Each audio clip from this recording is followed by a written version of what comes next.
आता मी निघाले गृहिणीसोबत कोकणात. अरे हां, गृहिणी म्हटलं तुमच्या जागा संशयाची पाल चुकचुकतली नाही. ती गृहिणी म्हणजे माझी बाईक. तिच्यासोबत मी कोकणात निघाले.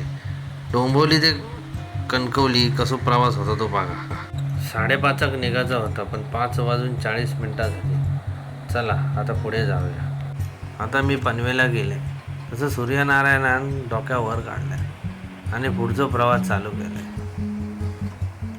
आता मी इले कर्नाळा पक्षी अभयारण्याचे. पुढे जाऊन माकडा जास्त मिळतली म्हणून इथे उभे राहूनच शूट केलं. इथून पुढे इले कासूगाव एकदम छोटा असं.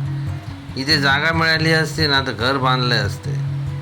एवढा मस्त गाव आहे. इथून पुढे गेले तर महाडगावा गेले. महाडगावाचं एक वैशिष्ट्य असा की इथे गांधारपाली नेणं असंच बोलतंय बघ, कधी जाऊक नाही. लोकांका आपलं दाखवते की हे असे लेणे असं. मी कधी गेलोय नाही बाबा. तुम्ही गेला असेल तर सांगा मला. आणि जरा पुढे येते ते एक केसडीचं बोगदो लागलो. एवढं सुंदर बोगदो ना का आतमध्ये गेल्यावर फ्रीजमध्ये ठेवल्यासारखा वाटतं. ते माझं दिवसभराचं सगळं थकवून निघून गेलो. असा वाटला की डोक्यावर कोणीतरी माझ्या बर्फात ठेवल्यानं. तिथून थोडा पुढे गेले तर मोठ्या वळणाचं भोसते घाट लागलो. घाट हा छोटो पण त्याचा वळण खूप मोठा. ह्या भोसते घाटाचा वळण गाडी एकदम खेळण्यातले सारखे चालतात. पुढे गेले तर परशुरामाचा घाट लागतो. असं म्हणतात की या सगळा कोकण घडवल्यानंतर परशुरामान घडवलं. जरा पुढे चालत दिले ते गृहिणी माझी मस्त तोऱ्यात उभी होती, एखाद्या महाराणीसारखी. माझ्या उजव्या साईडला तिथे परशुरामाचं मंदिर होतं. गावचं विचार केलेले पण पुढे माझी पोर वाट बघता म्हणून थोडं विचार बदलला. संगमेश्वरा गेल्याबरोबर मला मेंढपाळाची मेंढी दिसली. धनगरानं असंच सोडून दिल्या नव्हते. पुढे गेल्याने बघते तर सगळ्यांचे गाडीवर एका मागोमाग लागलेले होते. मधगो सगळ्यांका वडोपाव देत होतो. मी पण जाऊन मग वडोपाव खाल्ले. गृहिणी उभी केले आणि वडापाववर हात मारले. थोड्या वेळाने मी लांजा गेल्यावर वाटलं की आता गाव जवळ येईल. थोडा लांजाचा दृश्य इकडून थोडासा टिपले आणि राजापुरा गेले. राजापुरावरून मग वैभववाडी गेले. वैभववाडी गेल्यावर वाटलं आता सासरवाडी जवळ येईल. दुसऱ्या दिवशी संध्याकाळी मी आमच्या आसरोंडी निंगेश्वराच्या देवळात दिले. निंगेश्वराच्या समोर नारळ ठेवून गाराणा घातलाय आणि ओवी घेऊन तिथे आवारात फिरले. जो आवार असा आमची गृहिणी जवळ आणूची होती देवाच्या, पण तिकडे त्या लोकांनी ठेवल्याने नाही जागा म्हणून आम्ही गृहिणीक लांब ठेवलं. हे आमचा सासऱ्यांचा लोऱ्याचं घर. गृहिणी अंगणात उभी केलेलं आहे. घराच्या बाजूक ती छान दिसत होती. ही सगळी सासऱ्यांनी केलेली मेहनत. कलमी आंबे लावल्याने असत, माड लावल्याने असत, ही सगळी केलेली मेहनत.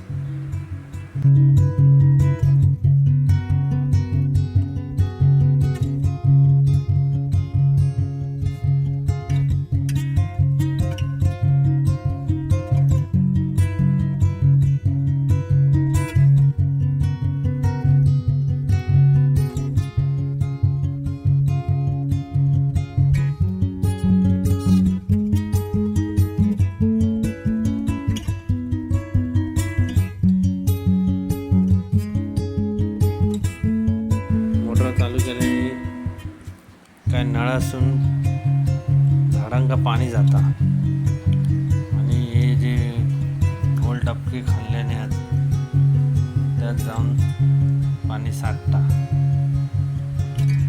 त्याच्या मागे पण खूप मेहनत असा.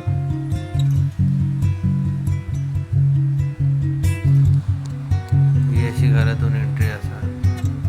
ही समोर ती माझी सासू नुसती कामातच असता. नारायण गंगा निवास घराचा नाव.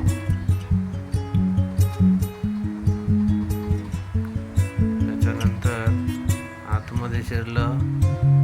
आमची ओवी झोपली होती. घरातलं TV चालूच होतो, कोण बघतच नव्हता. तिथून पुढे गेलं सर या किचन. चूल, याच्यावर पाणी तापता आंघोळीचा. त्याच्यानंतर ही शेगडी, शेगडीच्या नंतर ही या मांडणी. असा या किचन, गावचा किचन असा. तिथून जरा पुढे गेलो, ते सासऱ्याने नारळ काढून ठेवले होते. देवघर. तिथून थोडं पुढे गेलो तरी सामानाची खोली होती.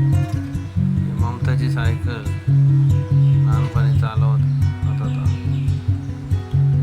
त्यानंतर हे या पाटलादार, या बाथरूम, या पुरा पाटलादारातला संडास. अशा प्रकारे माझा सासरवाडीचा घर असा. माझ्या सासेन माका रायता करूक रायवळ आंबे दिल्या नव्हते, पण माझ्या बायलेन त्याचं प्रदर्शन मांडलं. एकही आंब्याचं रायतो झालो नाही. सगळेच्या सगळे आंबे दरम्यान कडक झाले. आवरून फुकटचा वाजा घेऊन ओवीची तर मजाच झाली होती. परसोत जाऊन साशेबरोबर काजी तोडत होता. इकडे आमचा ओवी दांडो घेऊन चिकवाच्या झाडाक झुडूक गेली.